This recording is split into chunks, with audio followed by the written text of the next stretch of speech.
5월 26일 새벽기도회 시작하도록 하겠습니다. 어제 받았던 강단 말씀 가운데 21번째 에레미야 애가에 나타난 그리스도라는 제목으로 같이 말씀 정리하도록 하겠습니다. 우리가 잘 듣고 있는가 그 부분 확인해야 됩니다. 이스라엘이 잘 듣지를 않았습니다. 들으면 될 건데 매를 맞고도 말씀을 듣지를 않았습니다. 망가질 대로 망가졌던 겁니다. 그래서 결국 뭘 택했냐면 우상숭배를 택합니다. 멸망당할 수밖에 없는 그 원인을 우상숭배라고 하나님은 에레미야를 통해서 알려주시는데요. 우상숭배한 것도 중요했지만 하나님이 주신 율법, 복음, 그리고 제사 이런 것들 형식적인 것으로 이렇게 만들어 버렸고, 하나님이 주신 율법만 잘 지켰으면 사회가 살아났을 건데 자기가 손해볼까 봐, 그리고 이해되지 않으니까 번거로우니까 지키지 않다가 사회 전반이 무너져 버려서 정의와 공의는 사라지는 그 지경까지 이르게 됐습니다. 그러면 여기서 우리가 생각해 봐야 될 게, 왜 이스라엘은 우상숭배를 할 수밖에 없었냐 이겁니다. 우상숭배를 한 게 분명히 잘못인지 다 알고 있습니다. 그리고 잘못했다는 거 이스라엘이 모르는 바가 아닙니다. 그런데 그거를 선택할 수밖에 없었습니다. 왜냐하면 하나님이 주시는 성경에 나타난 응답은 못 받았기 때문에 그렇습니다.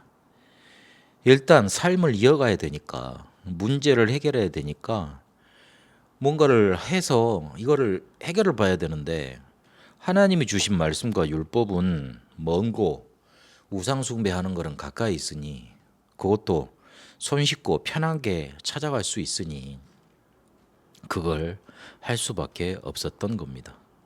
하나님이 주신 말씀, 율법, 절기 이런 것들이 이스라엘의 해결책으로 주어진 것들인데 복잡하고 지키기 어렵고 또 손해보는 것 같고 나하고는 안 맞는 것 같고 그랬던 겁니다. 지키면 나만 바보 되는 것 같고.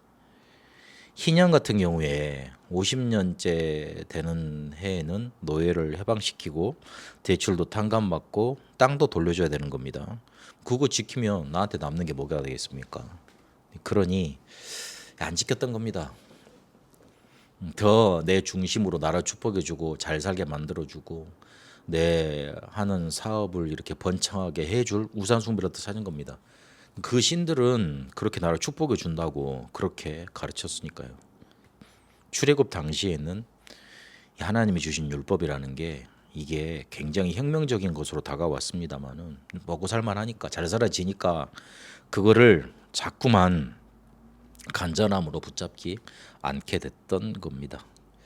주변에 돌아보면 이방인들은 더 잘 사는 것 같고 축복받고 더 힘이 센 것 같고 또 예의도 있는 것 같으니까요.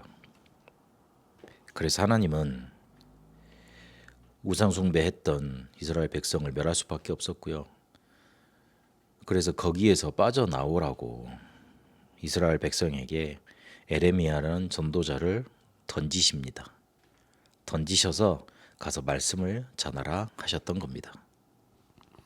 그런데도 이스라엘은 듣지 않습니다. 오히려 전도자를 핍박하고 그러다가 기회를 놓치게 되고 결국 심판당하게 됩니다. 349번이나 여호와의 말이니나 이게 반복이 됩니다. 말씀이 중요한데도 42년간 메시지를 전했는데도 듣지 않습니다. 역사도 똑같습니다. 전도자가 나타나면 복음 없는 교권이 주도를 해서 그 사람을 이단으로 찍고 전도자는 누명을 쓰고 그리고 핍박받다가 그럼에도 복음이 증거되는 그런 기적 응답들이 나타나고 그러면 또 교권이 일어나서 막고 이런 일이 반복되면서 응답과 실패가 계속 반복이 됐습니다. 이스라엘에게는 그렇게 하다가 있을 수 없는 일이 실제로 일어나 버렸습니다. 황금이 색을 잃어버리는 것처럼. 그리고 결국에는 말씀을 찾아도 얻지 못하는 그런 지경에까지 이르게 됩니다. 하나님은 에레미야에게 그래도 내가 이거를 내가 하는 거다. 너 지금 두 번째 감옥에 갇히게 됐는데 억울하기도 할 거고 그럴 건데 아니다. 이 일을 내가 지어 성취한다. 네가 알지 못하는 크고 은밀한 일을 내가 보이겠다. 그래서 너는 회복의 비밀을 붙잡고 언약 붙잡고 기도해라. 그렇게 말씀 주십니다. 에레미야를 통해서 새 언약 영원 응답의 시작인 그리스도를 나타내십니다. 애통해 하시면서 새 언약이 되신 그리스도를 나타내 주십니다. 동족의 영적 상태를 보니까 애통해 할 수밖에 없었습니다. 예수님도 이스라엘의 멸망을 보시며 예루살렘이 완전히 없어질 걸 보시며 애통해 하셨습니다. 우리에게는 영혼 구원의 눈물이 있어야 됩니다. 그리고 그리스도는 새 언약으로 우리에게 찾아오셨습니다. 시내 산에서 두 돌판에 새긴 율법 이스라엘이 깨트려 버렸습니다. 그래서 하나님은 우리 속에 우리 마음에 새 언약을 주시겠다 그렇게 약속하십니다. 그리스도의 십자가 보혈로 우리에게 보혜사 성령께서 오셔서 영원히 함께 하셔서 우리를 가르치시고 죄에서 해방받게 하시는 그 일로 우리에게 역사하시는 겁니다. 새 언약은 우리가 하나님 자녀 되고 성령님께서 우리와 함께 하시고 우리를 죄와 사망의 법에서 해방시키셔서 말씀으로 인도받게 하시는 그 결과로 나타나게 됩니다. 에레미야 예가에서는 자비와 긍휼로 성도의 기업이 되신 그리스도로 나타나십니다. 과거에 재앙당한 것이 오히려 소망이 되어버렸습니다. 그래서 우리는 말씀 성취 속에 하나님의 자녀가 됐고요. 그리고 그리스도만이 우리에게 영원한 생명과 하나님의 나라를 주시는 응답의 길을 여신 분이 되셨습니다. 그래서 다시는 우리가 우상숭배로 가지 않으려면 이스라엘과 똑같은 길을 가지 않으려면 다른 것 필요하지 않는 응답의 비밀을 찾아내서 누려야 됩니다. 다른 것이 필요하니까 다른 길로 가는 겁니다. 다른 것이 필요하지 않을 정도로 성경에 있는 응답 누리면 그 어떤 것도 문제될 것이 없게 됩니다. 그래서 답부터 내야 됩니다. 내 중심으로 보면 지금 나한테 와 있는 문제는 재앙입니다. 그러나 하나님 편에서 하나님 중심으로 보면 언약 성취입니다. 하나님은 절대 주권을 가지시고 그리스도가 나타내는 방향으로 역사하고 계시고 그것을 성령의 역사로 말씀 주심으로 우리를 성전 삼으심으로 우리의 현장을 축복하시고 생사화복을 주관하시고 우리의 사는 날 동안 하나님 우리를 축복하시고 내세도 예비하셨으며 그리고 전도자의 상급을 예비하심으로 모든 것을 움직여 가십니다. 그래서 우리가 흔들릴 이유가 없습니다. 그 어떤 것도 우리를 흔들어낼 수 없습니다. 조금만 우리가 반대편에 숨겨진 거 영적인 사실을 보면 됩니다. 흔들리지 않는 확신을 가지면 됩니다. 흔들리면 깨져버리고 깨지면 다시 만들고 다시 시작해야 되기 때문에 그렇습니다. 답부터 내야 됩니다.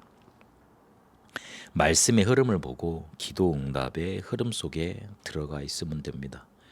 다른 거 필요하지 않는 응답의 비밀 하나님이 허락하셨습니다. 그거 찾아내야 됩니다.